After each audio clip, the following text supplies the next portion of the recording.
Let's be clear, racism costs all of us, every American.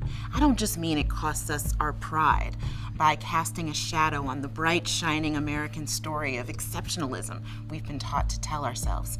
I mean it more plainly.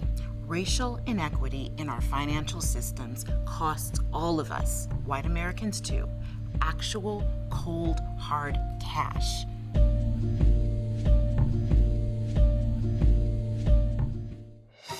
$51 trillion have been sapped from the economy in the last 30 years alone, just from the racial wealth gap.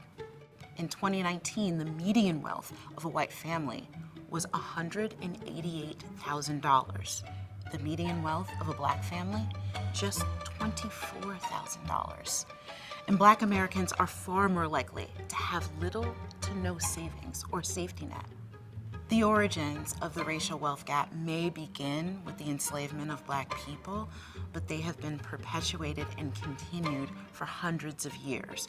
Postbellum landowning restrictions, Jim Crow laws, redlining, and gerrymandering that took black people's political power away, discriminatory lending practices, employment discrimination, racial steering are among the methods that served to create and preserve a racially unequal financial system. And from those roots grew a system where black people continued to be held back by student loans that disproportionately burden them with debt, a credit reporting system that falsely treats black people as inherently risky, and a lack of investment in black businesses that keep black entrepreneurs from thriving and from boosting the economy. So what do we do now? There is no one-size-fits-all approach.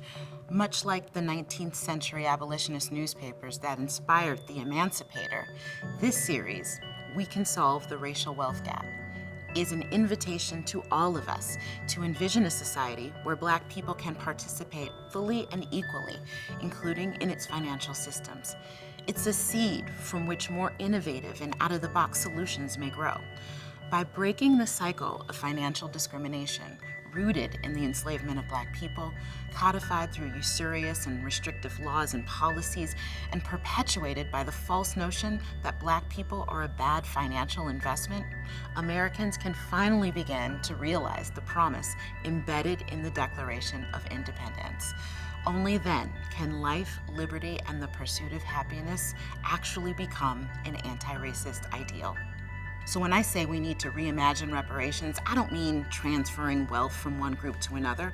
I mean repairing American systems to eliminate the built-in racism that perpetuates injustices like the racial wealth gap, and in the process, making those systems work better for all of us.